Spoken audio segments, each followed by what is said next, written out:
Good day and a warm welcome to Sports Gig for One Africa Radio TV with Sbonelo Ngcobo. And Johannes Peta. This is the sports show where anything and everything that is sports related goes. You name it, we deliver it. Please do not forget to do the honorable thing, subscribe, comment, and even better, share this episode. As they always say, the more, the merrier. We are available across all social media platforms at One Africa Radio TV. While on socials, please do not forget to follow me across all my personal social media platforms at Sbonelo Ngcobo. Also, do follow me on Facebook. I am Modiba Johannes. And also on TikTok, I am at Modiba Peta. That's where I speak sport. I'm able to interact with everyone. Once again, please, Africa, do not forget to do the honorable thing. Subscribe, like, comment. Like I said, even better, share this episode. Let's do this the African way. Let's do this, Africa. Mamelodi Sundowns had been dominating South African football for donkey years.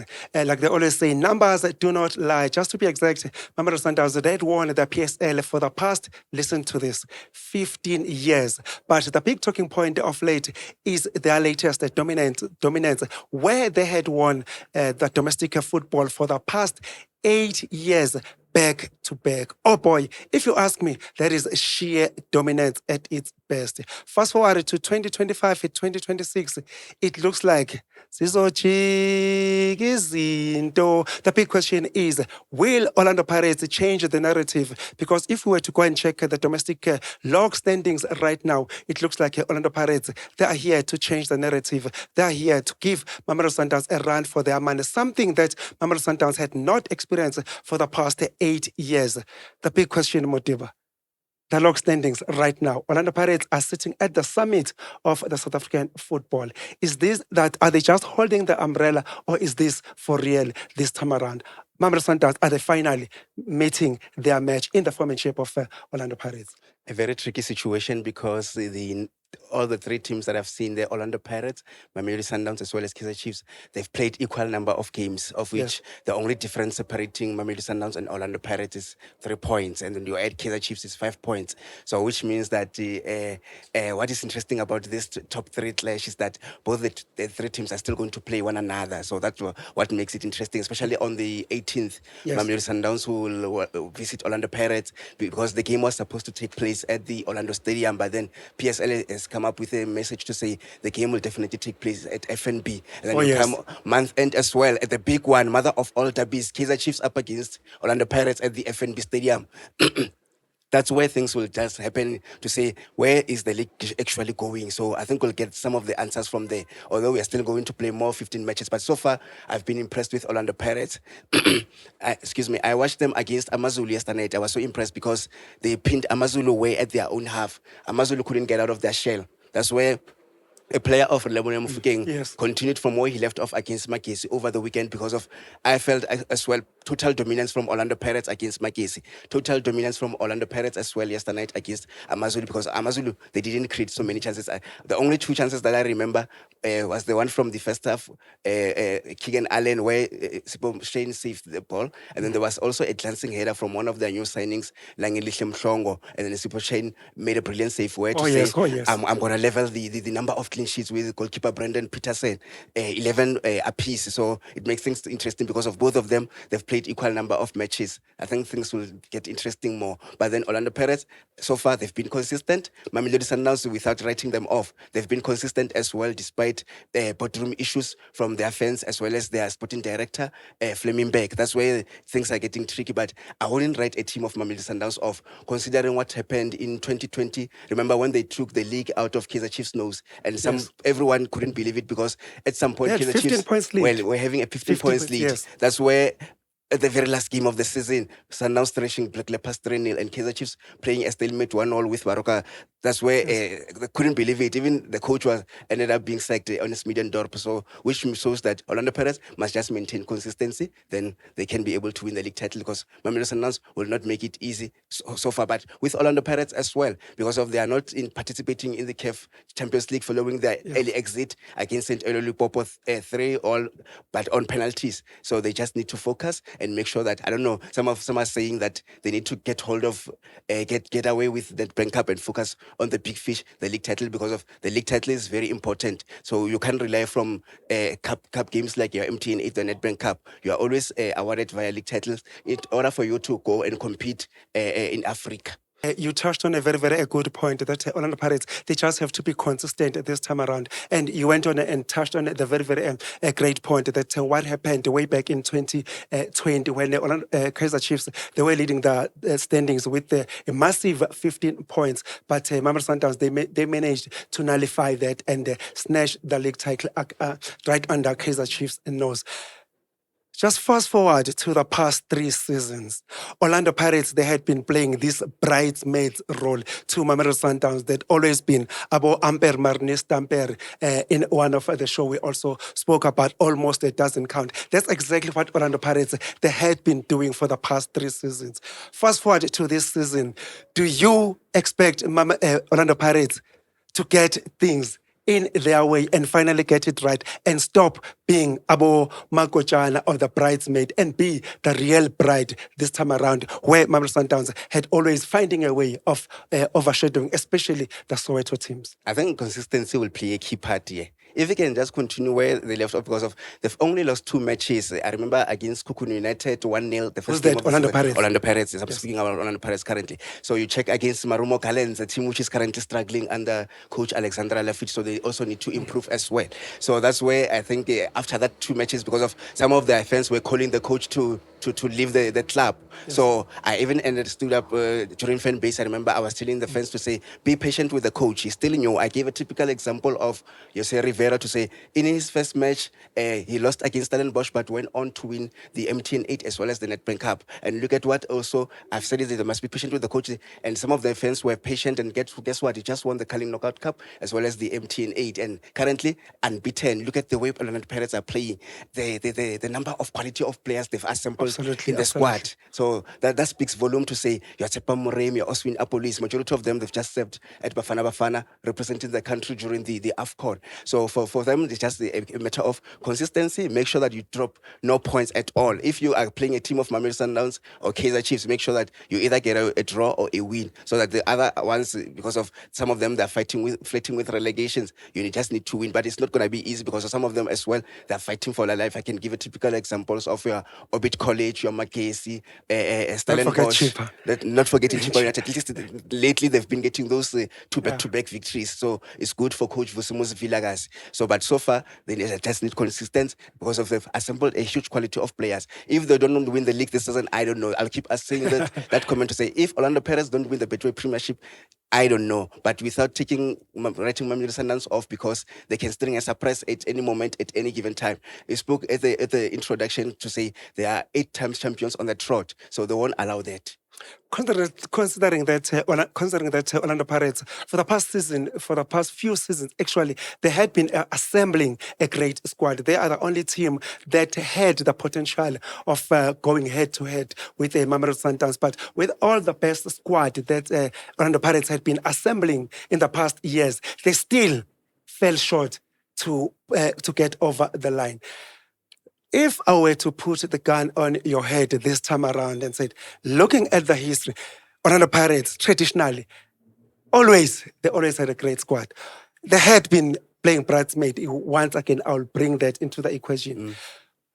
Do you honestly think that this time around, 2025, 2026 season, they've got what it takes to finally get over the line and take the Premiership straight to West Orlando? I think they do. And if you can check, even the coach at some point, Abse Slamwado, he was given the Coach of the Month accolade. And then you just checked recently, a week ago, they just changed their venue, Orlando Stadium to Orlando Amstel Arena. So of which you can see that they got too many sponsors. The amount of money that was coughed in to say... we are also celebrating our manager, Ivan Koza's birthday. So what a way to celebrate a birthday. What a way to change our venue from Orlando Amstel Arena. What a way to assemble the huge quality of players. Hence, I'm saying that if they don't win the Betway Premiership this season, I don't know. But then they've got quality. So the only team that can stop them from winning this title is them and Mamelodi Sundowns. That's all I can say. But so far, they really stand a huge chance, and they must just make sure that they capitalize from every game, one game at a time. So, but some of the other teams will be saying we are gunning for them because of their own form. We are gunning for them because they've gone almost like 12 matches without a loss. 12 matches without a draw, although they drew recently against Babina Noko Adiba Tribe, that is Kukun United. Yes. So, but then so far, the coach is on the right track. So only the league that it is needed because of the Betway Premiership is very, very important. No motivation, no anything. Yes, I do acknowledge that you touched on the point that they've got a great squad. They are doing well. They are on form. Without any doubt, Orlando Pirates, they are the team that's buzzing at the moment. Yeah. Just one word, no motivation, no anything. Your parting shot. Mamelodi Sundowns, Orlando Pirates, whom do you predict to clinch it this time around? No motivation, nothing. Orlando Pirates for me. There you have it, Africa. There you have it, Africa. Our analyst, Modiba Peta, gives the 2025-2026 Betway Premiership to none other than Orlando Pirates ezimnyama ngenkani ezikaMagebhula ezagebhela umhlaba kamasipala sawushiya uma abheketwana. Come end of May, will Modiba stand to be a question with his prediction, or will he come right? Now, moving away from the championship and the stuff, now go to the bad side in as far as the log standings are concerned. Let's talk the X. Let's talk Imbazo. Let's talk relegation. You rightfully mentioned the teams that are busy flirting with relegation. I want to find out, which team do you predict to get that automatic chop come end of the season, and why? It's a tricky one because I'm looking at a team called Magesi FC. Remember, even last season they were also in the same scenario to say Yes. you're fighting for your lives, you're fighting for relegation. What did they do? They brought in the former coach currently, I'll call it like that, Owen Dagama, to come and rescue the team. To my surprise, after he rescued Magesi, the management did not renew his contract, of which it poses so many question marks to say the coach comes in. After you sack out Clinton Lassen, of which Clinton Lassen, this is a coach who won with the Carling Knockout Cup with them. But to my surprise, when they were playing All Stars, I was at Orlando Stadium. I remember the coach was just sending his goodbyes live on TV. So then you check, they've only in all competitions they've only won 3 matches, drawn 5, and then lost 9. So of which you ask yourself, what was John Maduka doing during the international break? Now they just resumed the Betway Premiership. Then suddenly they were playing Orlando Pirates last weekend. The coach is on the stands. For what reasons, I don't know. And rumors speculating that the team decided to part ways with him. That's why we saw Coach Abraham Nteo in charge of the club. But when they played against Orlando Pirates, I couldn't see the number of opposition and entrances at Orlando Pirates. They couldn't test even Sipo Chain, the Orlando Pirates goalkeeper. They were just seated, they were pinned at the back, that like what I saw last night against Amazulu. So which shows that this is a team which is getting on thin ice. This is a team which can go into relegation any moment. Can they repeat last season's situation of avoiding the chop? We'll have to wait and see. On the other side, you've got Orbit College, the newcomers, whom under coach Bogiso Mahoye, they've started well, but then currently they're struggling. They've been conceding goals, of which is my concern. More than 30 goals. It's not looking good. So they've just lost Monapule Saleng currently. And this is a player who was an impact player for them. Yeah. This is a player who was providing those supplies to some of the players. You are Ayanda Lukele, just to name few. They tried, he just left the club. They brought in Ben Motswari into the club. They brought in Ramatlem Patlele for that experience for them to push them. But then results are not coming because of their main downfall is at the back. If you can just fix defensively, then they do stand a chance. But for now, I'll just say Orbit College will be leaving. Chipa United, they're safe for now. Chupa United, it's always been a deja vu story because every season we talk about Chipa United fighting for relegation. But they survive. They survive. Every season we talk about Chipa United firing close to 40 coaches, of which I think it's a norm from owner Sivuyo Chipa Mpengesi. If he can just change that mentality, because you remember at the start of the season they had Snetemba Badela, the head coach. Then after 2 games, he lost against, I remember, Mateben City, and also drew against Mamelodi Sundowns, where the coach was given so much credit to say, you've done well for the club. Holding Mamelodi Sundowns a draw. No team has done that before. So then after those 2 games, they were in misunderstandings with the sporting director, Snesi Pomali. That's where after that game against the Ben City, only 2 games, the coach was shown the door. Then they brought in Vusumuzi Vilagazi, of which it was a little bit late because even the likes of Magen Mamiya tried, but the team continued struggling, getting those string of poor results. Then he just came in, at least two victories. Although he is drawn against Kaizer Chiefs, you can give him credit for that, goalless. And then also lost against Orlando Pirates 2-0, I still remember, at Orlando Stadium. So he's just won recently two matches as well. So for me, very impressive. I think he's even jumped the basement log to go 14th on the log. So those are good signs to say he was doing his job during the international break, fixing that defense, because he managed to collect those victories in the absence of their regular goalkeeper, Stenino Bali. That's where I saw Dumisani Msibi, the former Durban City, who just won the goalkeeper of the season during the Modiba Foundation. Then when they came in for probation, Chipa United were interested in his services. Now he's doing a wonderful job for the club. So far, he's on the right track. You must just take it one game at a time for him to avoid the chop. Taking one game at the time, that is the instruction for Chipa United. For them, if they were to stand any chance of avoiding the automatic relegation. We are talking South African football. Surely, one cannot talk South African football and not mention Kaizer Chiefs. Where is Kaizer Chiefs in all of this? Do they stand any chance of making it into the top 8, cementing their position? Because we've seen in the past 2 seasons, Kaizer Chiefs, they've struggled even to make it into the top 8 bracket. So my question is, where is Kaizer Chiefs in all of this? Are they somewhere flirting with relegation? Are they the dark horses of winning the 2026 Betway Premiership? Surely you can't talk South African football and don't mention Kaizer Chiefs in the mix.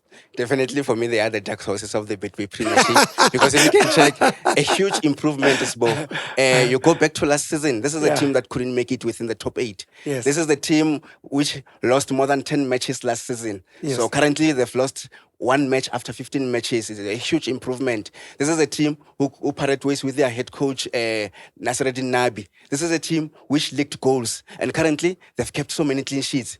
Brendan Peterson as well, let's give him credit, because this is a goalkeeper in the past. The Kaizer Chiefs fans were unhappy with the way he conceded goals, with the way he was so casual, with the way he was so erratic. Then a huge improvement as well. You check every game that they're playing. They only managed to improve in front of goals, where I felt the clear instinct is lacking. Scoring 1 goal is not enough, because goal difference will definitely be key come end of the season. So, but then so far, Khalid Ben Youssef as well as Cedric Kaze, they're doing a stellar of a job. So, and for me, they are pretenders as well, pretenders of the Betway Premiership, because at some point they were second after the last weekend when they won against Marumo Gallants by that solitary goal to 0. So to show that they are in as well, although they're in denial to say, no, we are focusing on the CAF Confederations Cup, of which so far a huge improvement as well, because they started poorly, losing to Al Masry. I still remember 2-1. So then they came in, they won against the likes of Zesco United, whom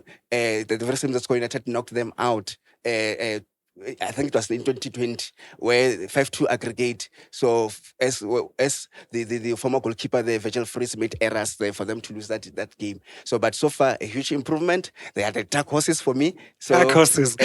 I'm interested in their clash against Mamelodi Sundowns as well as Orlando Pirates. I think this is where it will show that where is really the Betway Premiership title going. Oh, yes, that is interesting indeed. There you have it, Africa. You heard it, Modiba Peta, saying that Kaizer Chiefs, yes, do not write them off. Do so at your own peril. They are the dark horse. They can cause an upset. Don't forget that Orlando Pirates and Mamelodi Sundowns, they're still yet to play each other. So surely they cannot be 2 winners in that match. The best thing that they can do in that match, they can pull up a draw. And Kaizer Chiefs might with the last of opportunities, they might be there to snatch it on the death if Orlando Pirates and Mamelodi Sundowns go to sleep one way or another. Now, moving away from domestic football, let's go to Africa. Interclub tournament.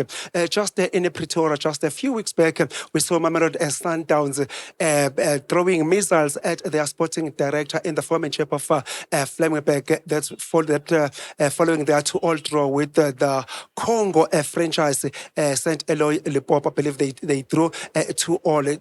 And then last weekend, again, Mamelodi Sundowns, they visited the very same Congolese franchise in the form and shape of St. Eloy Limpopo, where Mamelodi Sundowns, they were brought down to 2-1 by the same Congolese franchise. So surely, by the look of things, it looks like it doesn't rain, but it pours for Mamelodi Sundowns. And at the moment, there are chances of making it to the knockout stages in as far as CAF Champions League is concerned. They are a little bit slim.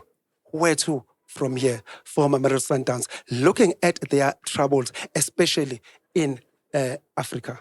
Let's just fix it for our viewers. In fact, it's St. Lupopo whom they defeated.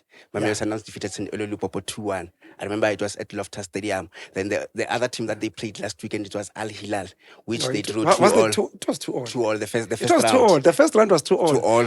Sundowns lost in Congo last weekend. Last weekend, that was not the second Sundowns round. winning, Sundowns losing. And the first round ended 2-all. 2-all, yes. At Loftus Stadium, and then the second one, which was last weekend, yes. Away in Sudan, where Mamelodi Sundowns lost by 2-1. But yes, the one that played 2-all at the Loftus Stadium, that's where the fans were very crazy.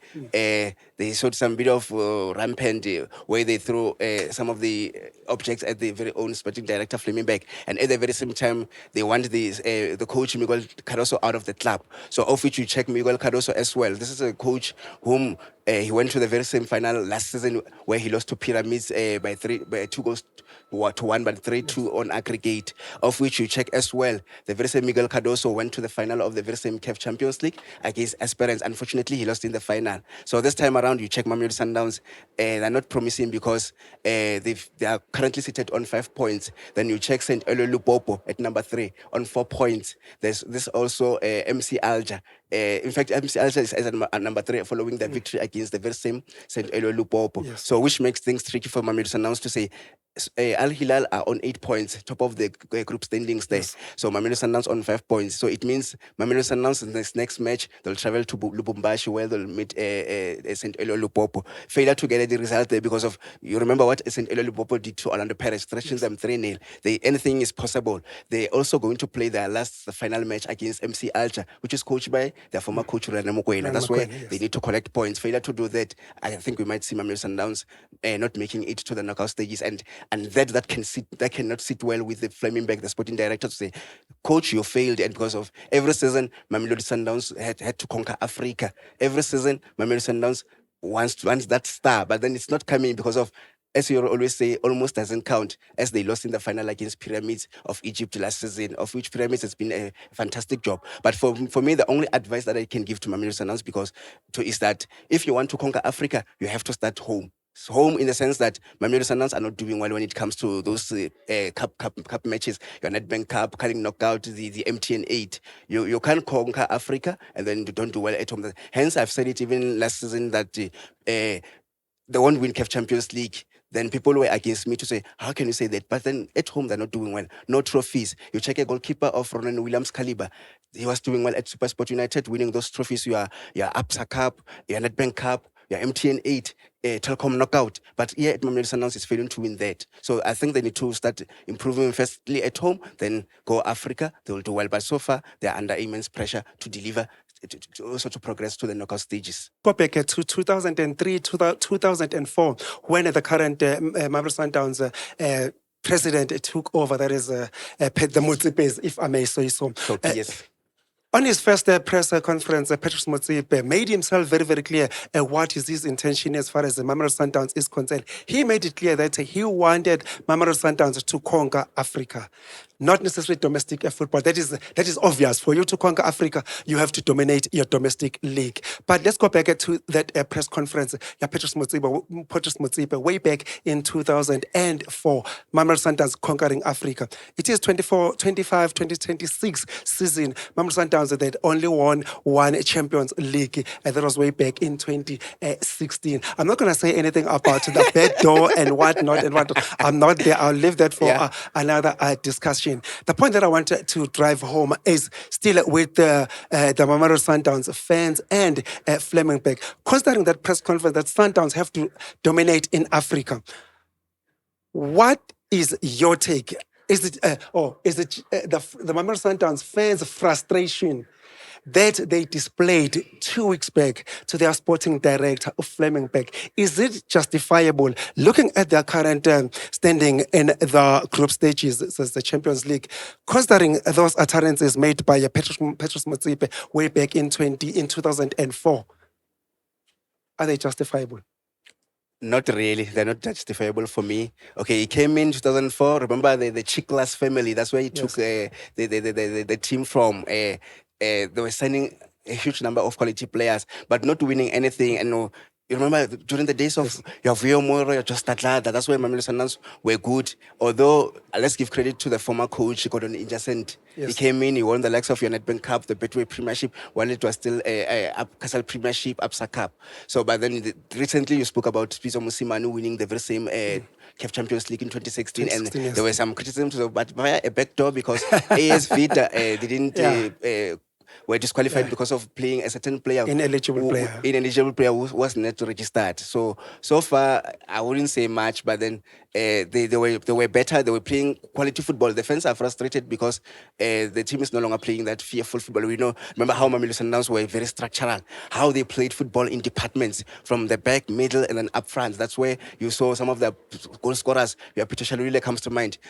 Kamabiliat while they were still there. Pesitao, those they knew what was Mamelodi Sundowns. Rulani Mokoena was the assistant coach. Ngcobo, whom we forgot to add as well, Stanwell with the club, stayed there for 11 years. When he was given the reins to coach, that's where they were unhappy because he lost the MTN 8 against Stellenbosch. He lost also the Carling Knockout Cup against Mackenzie in the final. You remember that shocking final, the 2-1 in Bloemfontein. That's where the coach the owner Flemingbeck was sporting director, should I say, Flemingbeck was unhappy. Then with Rulani as well, the same scenario. He lost in the final of the MTN 8 against Orlando Pirates, and also in the Nedbank Cup against Orlando Pirates 2-1, where remember Lebo Fugeng scoring in the 10 minutes of the game, and the man Flemingbeck as well was displeased with that. That's why he ended up chasing Rulani, and some of the fans were saying no, Rulani is doing Orlando Pirates favor because of his related the son of families and stuff. There were so many utterances that were made with regard to Rulani losing 2 finals against Orlando Pirates. That's how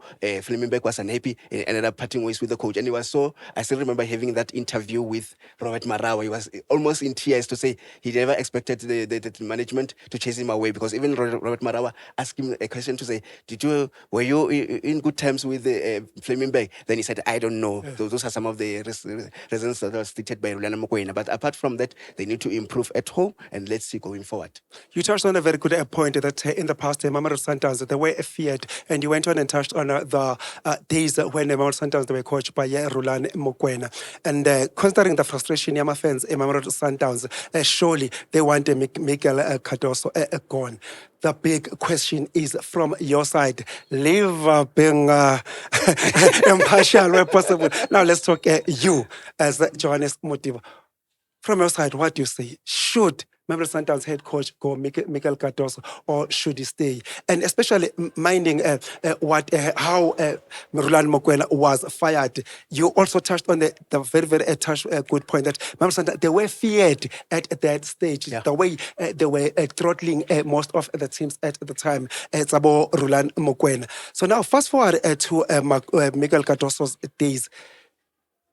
Is Mikel Cardoso the right man for Mamelodi Sundowns? I'll say yes and no. Yes, in a sense that Mamelodi Sundowns are currently second on the log. So no need to press panic buttons because they've only lost 1 match. No, in a sense that Mamelodi Sundowns wants to achieve CAF Champions League. It's always their motive. But then you need to start at home, dominate at home first. Win your MTN 8, your Carling Knockout Cup, your Nedbank Cup. So failure to do that, then you failed, because so far you can see that Mamelodi Sundowns are not playing the same type of football that we were feared about. They play on transition, of which I also include Steve Kompela in that. You know how Steve Kompela failed at Kaizer Chiefs, coached more than 15 clubs, and he failed. He has never won a league title with either of those sides. So that's where it poses so many question marks. Hence, you see the fans frustrated. So at the very same time, there was so much hype to say, okay, Mamelodi Sundowns, they've signed Munapule Saleng. This was the influence of former coach Peter Mosimane. And at the very same time, when you check, it said that Pitso Mosimane does have an outstanding case with Mamelodi Sundowns because the Motsepes are saying he need to pay back the 8 million. I think just to do with the contract while he was still at Mamelodi Sundowns, Yes. and dumping them out of the blue to go and join Al Ali. Those are some of the concerns. But let's wait and see if it is the truth. But for me, I wouldn't advise Pitso Mosimane to go back to Mamelodi Sundowns, considering how the fans were insulting him. Some of them using his mother to insult Pitso. So for him to go there, I don't know, maybe it might be with it might have to do with some of the cashes that will be put on table, but I wouldn't advise him to go there. But so far, let him finish the season and they'll decide after the season. Chasing him now with 15 games already up and 15 matches remaining, that will be a bit harsh, and the chopping and changing always doesn't result well with some of the teams. There you have it, Africa. I never thought I would live to see the day where Mamelodi Sundowns will be associated with playing transitional football. We know how much Mamelodi Sundowns love their possession football. But you heard my colleague Johannes Peta saying that Mamelodi Sundowns of late they are playing transitional football. Surely that is not their characteristic. Still with the African football, South Africa is represented by Kaizer Chiefs and Stellenbosch in the CAF Confederation Cup. How do you fancy their chances in as far as the knockout stages are concerned? For Kaizer Chiefs, it's simple: win against Al Masry and make sure that in their last game against Zamalek. Al Masry, where are they from? I think it might be Egypt, if I'm not mistaken. Yes, yeah, win against Al Masry. Then in your final match against Zamalek, make sure that at least you settle for at least for a draw, because of it will be a difficult match for me because they're playing away from home. So you're playing Al Masry at the new Peta come this weekend, Sunday 3:00. So failure to get the results in that, I think that will dent their chances to qualify. But so far on the right track.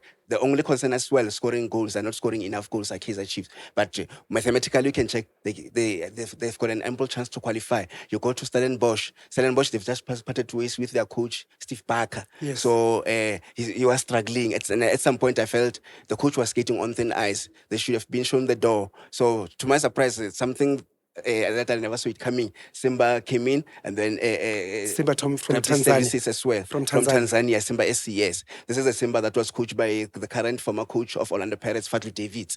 So he also parted ways with the club. Now they're currently Stellenbosch are playing. I think they lost twice to CR Belouizdad that was coached by the former TS Galaxy coach Sayat Ramovic, of which I question a Was that covenant as well. Sunshine? Yes, Sunshine, Mr. Sunshine, who nicknamed Rulani that nickname. While he was coaching TS Galaxy, he used to struggle against Stellenbosch. I can't remember even a single game where Sayat Ramovic has won against Stellenbosch. But surprisingly, this time he thrashed Stellenbosch 1-0 in the first round, then 3-0 last weekend. So, which for me, I'll blame the goalkeeper as well, Sage Stevens.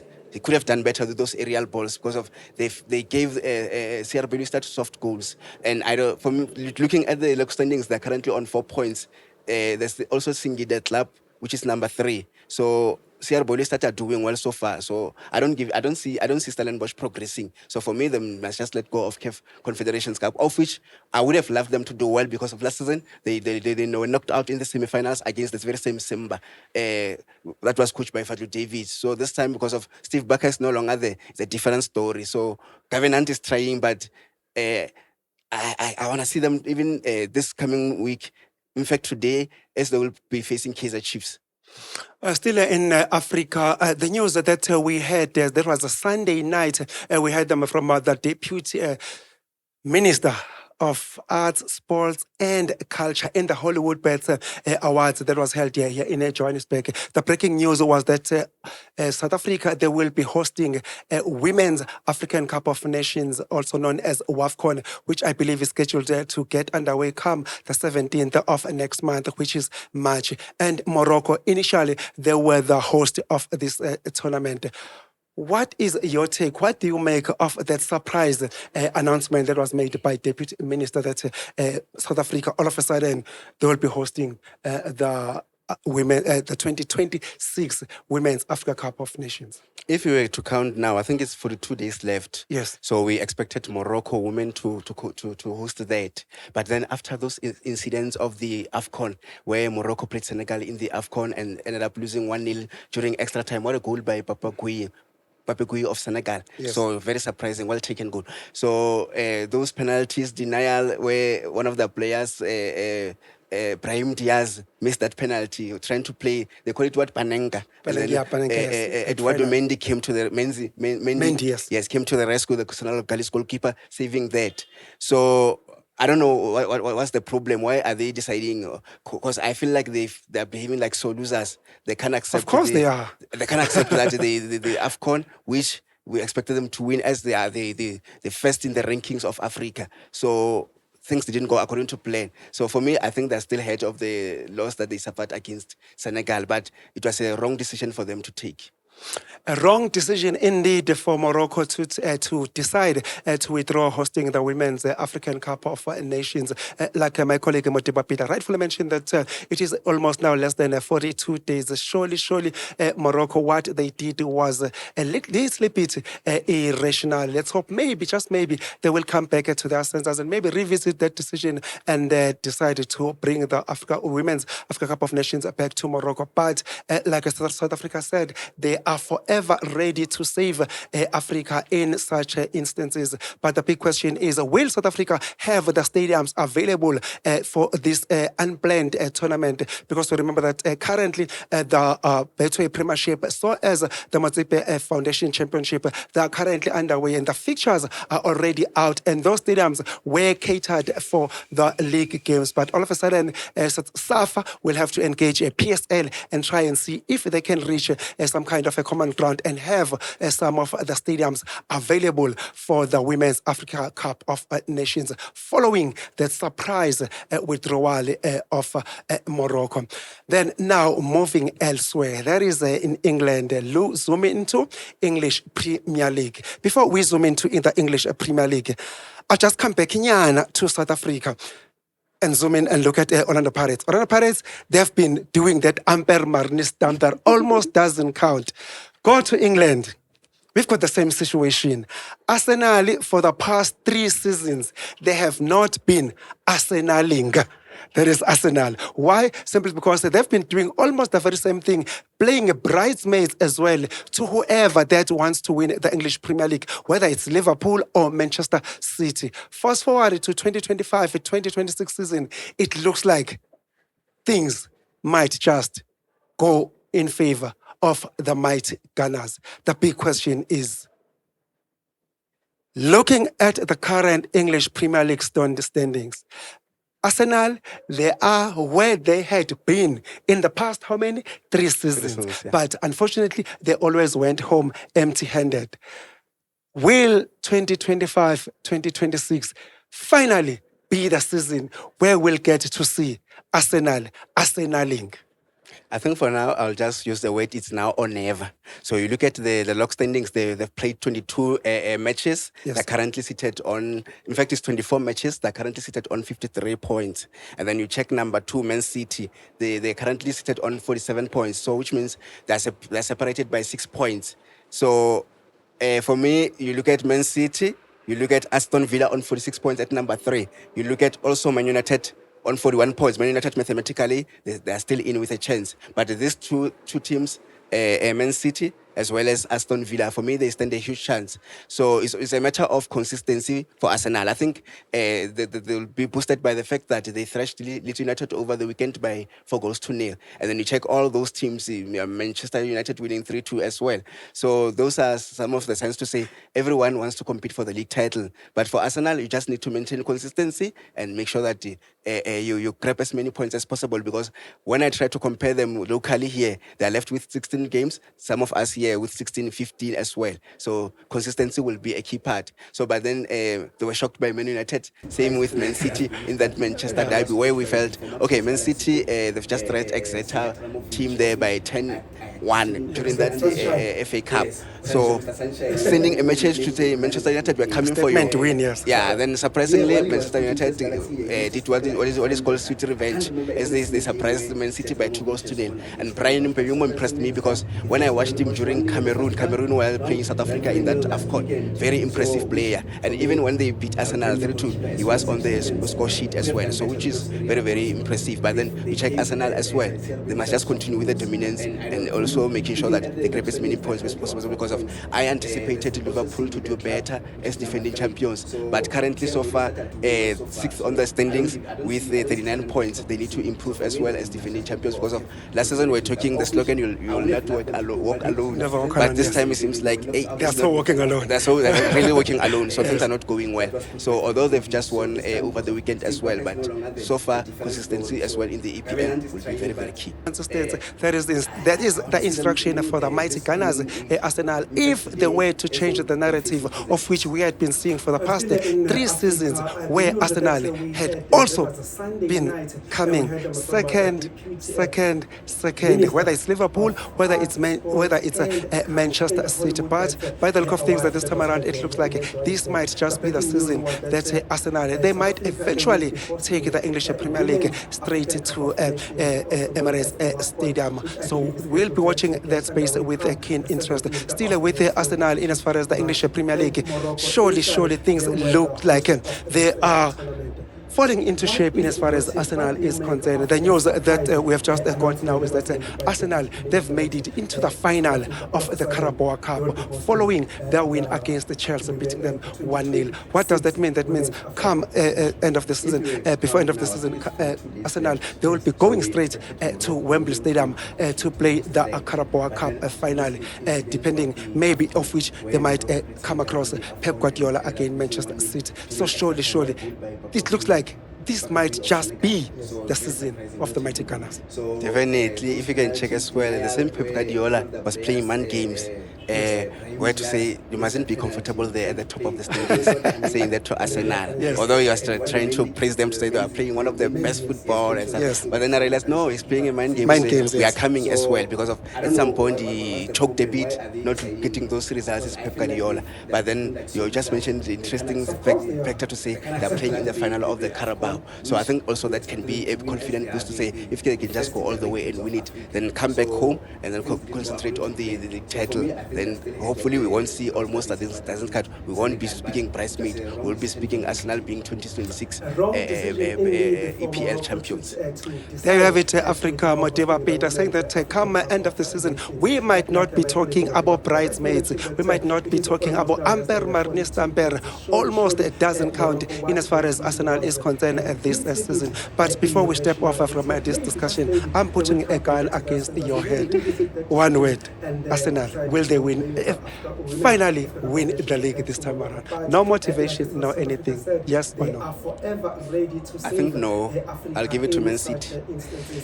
You nasty Johannes Modiba. Surely Arsenal fans, they will be very, very furious with you following your utterances. Now changing gears, moving away from football, like I did mention at the beginning of this show, that we talk a different sporting code, but this time around let's go straight to netball. Yes, the Spa Challenge Cup took the center stage this time around. That's when the South African national netball team, in the form and shape of Spa Proteas, they hosted their traditional rivals, their old foes, in the form and shape of Vitality Roses of England. And oh boy, did the South African women's national team rewrite history books in as far as netball is concerned, or did they write netball's history books this time around? A very interesting one, because going to play in that 3 series, England have been our hoodoo team. Oh, yes. In the 54 meetings that we've met them, they've won 43 times, we've won only 11 times. 43 versus 11. 11. Yes. So then we did well in our first series match, winning marginally. So, as you know, the battle between South Africa and England in netball is always separated by less than 5 points. Yes. 48-52, where we won 52-48. So, and I'm like, yo, some of the players, Kanisa Jawani, Talemate, that doing exceptionally well. Captain Fantastic as well. St. Mary Fesser comes to mind because of, in one of those series, she was the player of the match. Then they came in the second match. They won 65, I think 65, 61-49. Yes. That's England. Then in the second match. To tie the scoreline at 1-1. Yes. So which means the deciding match was going to be the final match. Winner takes all. Yes. Winner takes all, of which I was a little bit worried because of, I looked in terms of the rankings. I realized that England are amongst with the likes of Australia at the top. So they've beaten us. They are a hoodoo team. They will run to rapid in style. And little did I know now, South Africa were very ready, were very confident, were very prepared as they won that particular match by 65 points to 50, which was, I never so expected this because of usually, as I was saying that marginally so 4 or 5 points, but this time around a 15 points gap, which made us our winners. So it's congratulations to coach Jenny van Dijk as well as Sanola Mtotana. What a fantastic job they've done for the country. So those are confident boosts heading into the Glasgow, because we know Commonwealth are upcoming soon. So South Africa is also amongst the likes of your Malawi, your Uganda. As you know, Uganda as well disrupted us during that World Cup that took place in 2024. So hopefully we will be ready by that time. So if I can just give our listeners also and viewers the number of pools. We've got 2 pools, Pool A and Pool B. And then you find in Pool A, Australia, England, as we are talking to the likes of the very same England. I think they will be saying the action against them is a crash game. So we want to settle the score. So which is very interesting. But Australia, we know they're always our forever with the team. So even our very own former coach, Noma Plumber, hails from Australia, but she was unable to defeat the very same Australia. So it's up to Jennifer van Dijk and her assistant coach Zanelom Dodana to make sure that South Africa do grab a victory in those pool stages. Then we've got Malawi. Malawi also representing Africa. And then there's Tonga, there's Northern Ireland. You go to Pool B, there's New Zealand, Jamaica, Wales, Uganda as well for Africa, then Scotland as well as Trinidad and Tobago. So I can't wait. It's going to be nice come Commonwealth Games. Oh, yes, it is going to be interesting indeed. That's the congratulations are definitely in order in as far as the Spa Proteas are concerned for rewriting netball history books. It's not every day, not every Dick Tom and Jabulani that gets to beat the Vitality Roses of England. They are not ranked third in the world for nothing. They are the big force to be reckoned with. And then fast forward to the Commonwealth Games, like my colleague Modiba did mention that they will be taking the center stage come end of July, and that tournament will be held out in Europe, Scotland to be exact, and the city is none other than Glasgow. And oh boy, the interesting part is that the very same England that we've just beaten in the Spa Challenge Series, we are in the same group with them. So it is going to be a sweet revenge that England, they will be looking for come those Commonwealth Games that will be held out in Scotland, Glasgow to be exact. Let's hope the Spa Proteas head coach in the formanship of Jenny van Dijk and Captain Fantastic Kanyesa Chawane, they will be up to the task and put the Vitality Roses to the sword yet again. Still with this tournament, the Spa Challenge Series, one of the talking points was the Spa Proteas defense, the combination of the player of the tournament, that is none other than San-Marie Fesser, and her combination with Van Tonder. Oh boy, what a defense on world is that, neutralizing the English goal shooters. Definitely, and we never even missed the services of our former captain Bongum Somi. Yes. So that clicking well in that combination. So I was also pleased today. Hopefully, it will carry us to those upcoming Glasgow Warriors matches. So, and imagine we even benched a player of Kamogelo Maseko, of which she was a regular. But most of the games that we've played, the 3 series there, she was always on the bench. But that combination was just superb. Oh yes, the combination was superb indeed in defense, so as in the goal shooting cycle where it matters most. Like my colleague Modiba just mentioned, your likes of Yokamuhelo, Masegabo, El Marie, they were there, and Umaroro was also there. There is none other than Rolin Structure. They did a sterling job indeed, putting the Vitality Roses of England to their sword. Now, changing gears, moving away from netball to tennis. The first Grand Slam of the season is done and dusted. That is none other than the Australian Open. And the big question, one of the big talking points, especially in the men's category, was Mr. Australian Open, that is none other than Novak Djokovic. Was he going to stretch his record of winning the Grand Slams from 24 to 25? Or was the Spaniard youngster in the form and shape of Carlos Alcaraz was going to win his first Australian Open this time around? Then, Modiba, talk to us. What eventually went down in that first Grand Slam of the season?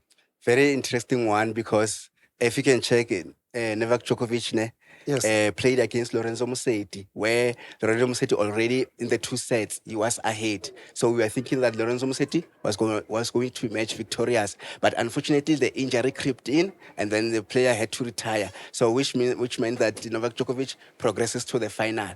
Then you check on the other side, Carlos Alcaraz as well did exceptionally well by beating Alexander Zverev, so on 4 sets. So which it was just clear that Novak Djokovic will play against Carlos Alcaraz. As we know, we always say that those cocomelons, Novak Djokovic, should I say Carlos Alcaraz as well as Yannick Sinner, they always give Novak Djokovic a run for his Oh, money. yes, they So do. every prestigious tournament, so they always top up Novak Djokovic. So we are thinking he was going to grab Grand Slam number 25. Yes. But unfortunately, it wasn't to be. Carlos Alcaraz came in and surprised Novak Djokovic in those 3 sets, although he lost 1. So which means it was his 7th Grand Slam for Carlos Alcaraz. Well done to him. I think it will also boost him on the rankings because already he was top of the rankings heading into this wonderful Australian Open. So for Novak Djokovic, I think maybe he might say it's time to retire. That's what I'm thinking, because at the age of 38 years, you need to start deciding otherwise. He tried his best, it wasn't to be. He even progressed to the finals via backdoor. So some they call it like that because of Lorenzo Musetti was 2 sets ahead and also struggling on the third set. But thanks to that injury by Lorenzo Musetti for him to progress further. So, but yeah, it was just a wonderful Australian Open from the men's category. So all in all, congratulations are in order to Carlos Alcaraz.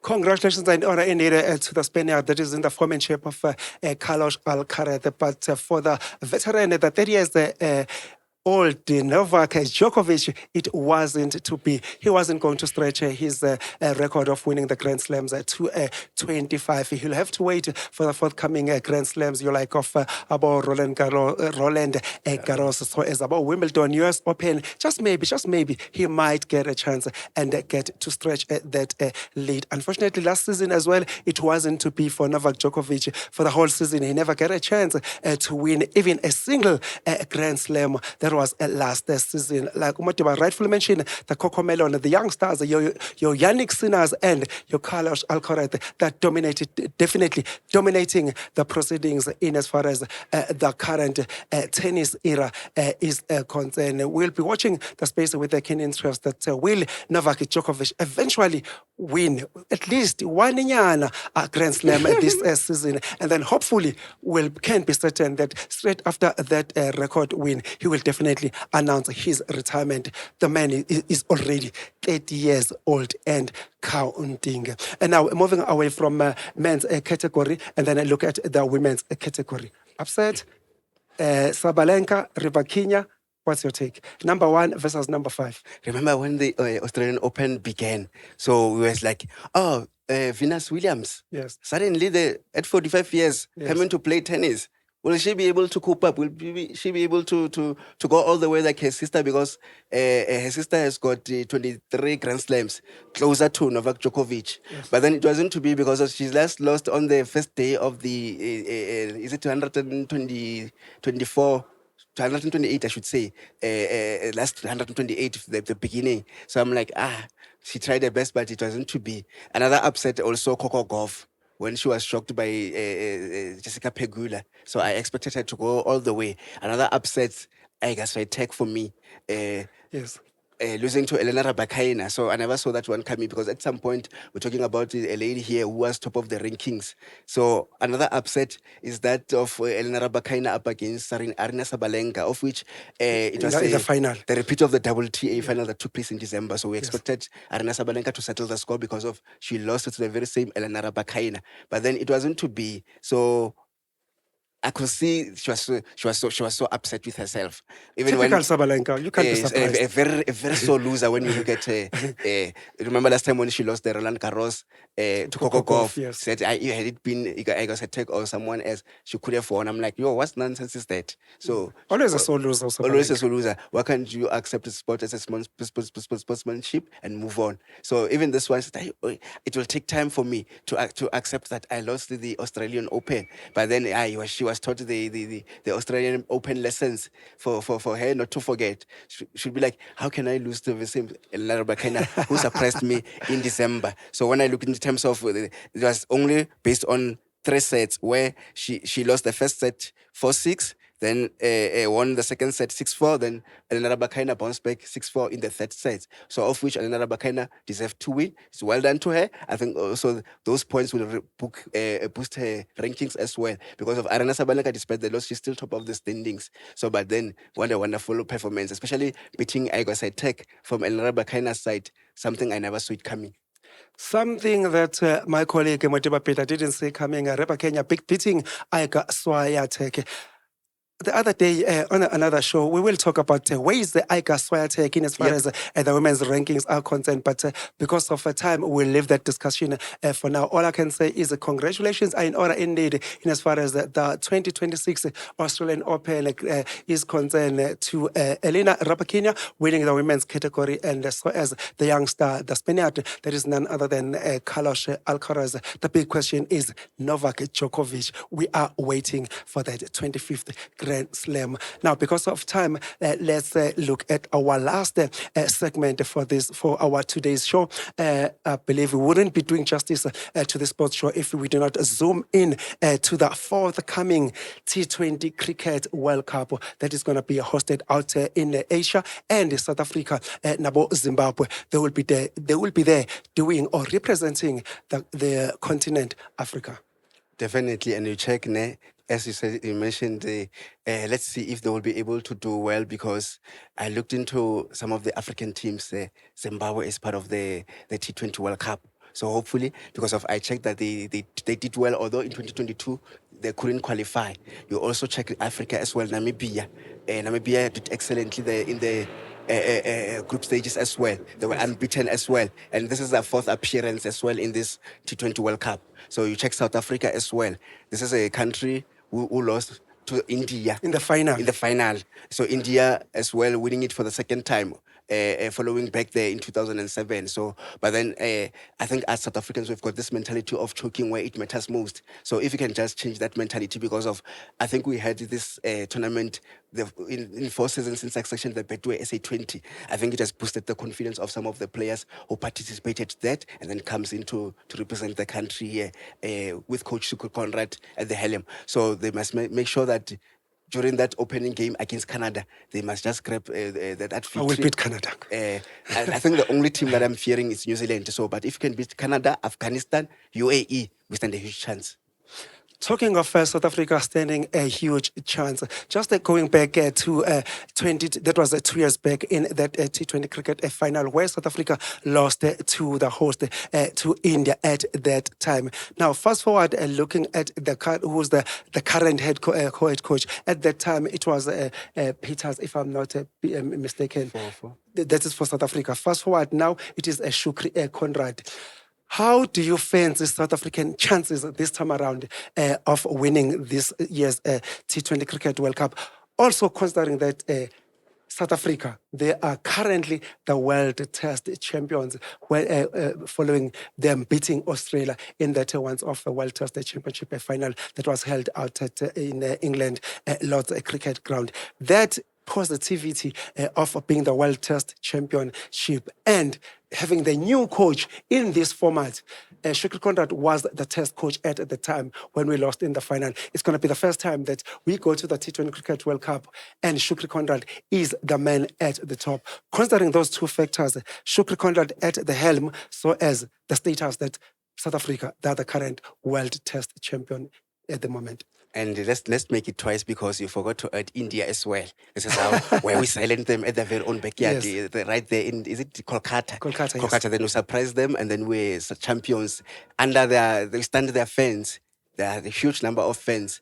Gautam Gambhir is that Indian coach. He was under siege. I think what added him a plus was to say, you are under pressure. The fans are not happy. The management will definitely fire you. As you know, India, cricket in India is not just sports but a religion. So you need to deliver as soon as you coach India there. So he was under pressure. I still remember those number of runs, 408 runs, of which it was a record breaking when you check the situation. So this time around, we are going back to India again. As you know, they are the co-host with Sri Lanka. So if we can just pass our group stages and then make sure that we reach the Super 8, not forgetting our African teams as well, Namibia and Zimbabwe, I also wish them the best of luck. I think we stand a huge chance. The only team that can give us a run for our money is the same India, who will be saying, we've beaten you 2024. Yes. And then this time around, you shocked us in the test match. We came back. ODI, T20, we won those. Is that 5 series and also 3 series of the ODI.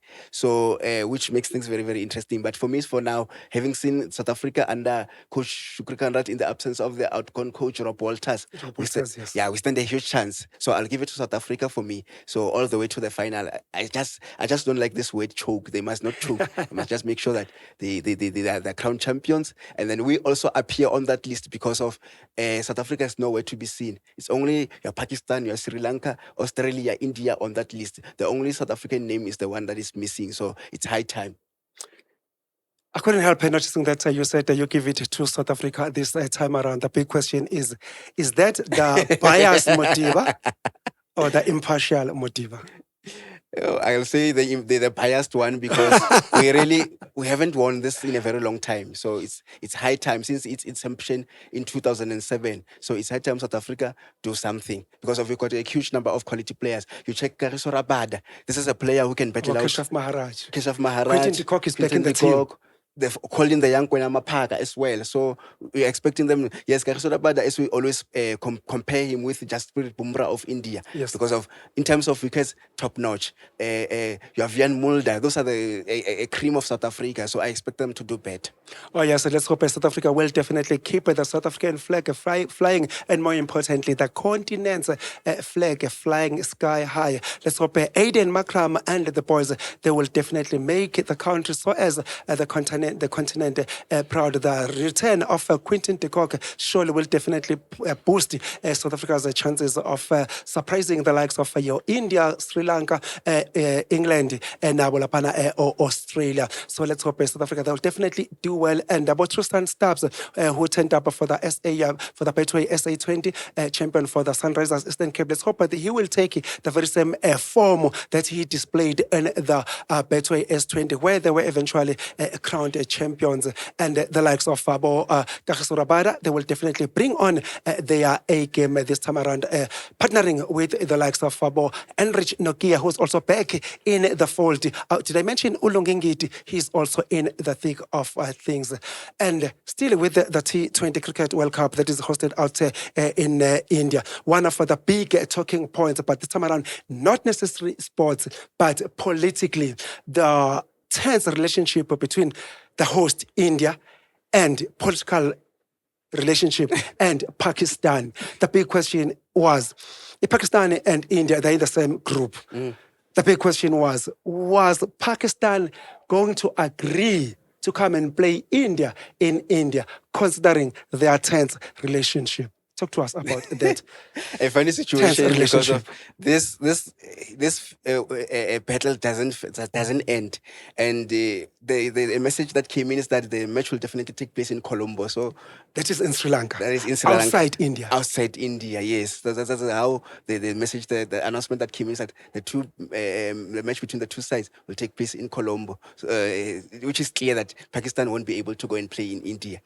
Oh, yes, by the look of things, it looks like that political tension between India and Pakistan, it's not going to end anytime soon. Hence, we'll get to see that T20 Cricket World Cup feature taking place in the neutral venue out in Sri Lanka, Colombo, to be exact. I believe that's how we come to an end of our today's discussion, as we just wrap up of some of the things that we looked at in as far as the Betway Premiership is concerned.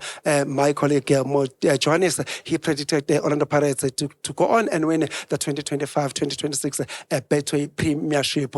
And in England, he expects Arsenal to Arsenal pretty well this season. We'll be watching that space with keen interest. Will Ama bridesmaid Orlando Pirates and Arsenal finally get that bride's crown this time around? And then cricket, let's hope the Proteas will definitely make the continent, so as the country, proud in the current T20 Cricket World Cup that will take the center stage out in Asia, co-hosted by India, so as Sri Lanka. Modiba, I guess that's how we come to an end of our today's discussion. Very happy, and to the viewers as well who are willing to watch the Nedbank Cup as it kickstarts tonight. Kaizer Chiefs will visit Stellenbosch at the DHL Stadium in Cape Town, and then Mamelodi Sundowns will welcome Gomora that is in from Alex. Alexandra. Yes, so let's see, because we all know Mamelodi Sundowns, how they always perform against those lower division sides, thrashing them heavily. So maybe it will be a deja vu in the presence of Miguel Cardoso. Let's wait and see, because they also need this cup as well. With Kaizer Chiefs as well, you are playing your former coach Gavin Hunt. You have played Stellenbosch last season in the very same Nedbank Cup. You have played Stellenbosch in the Carling Knockout Cup, which Stellenbosch managed to emerge victorious on penalties. So a lot to take place. And as we are speaking about cricket as well, let's give credit to Shukri Conrad for saying, so those 7 players that participated during 2024, they're definitely coming back. So I think a lot of action that is taking place. So just zoom in, African Radio TV, will never go wrong. So yeah. Oh, yes, that's how we come to an end of our episode of Sports Geek for One Africa Radio TV with Sbonelo and co-piloting it with none other than Johannes Peta. Please do not forget to do the honorable thing. Subscribe, like, comment, and even better, share this episode. Till then, it is bye-bye. Bye.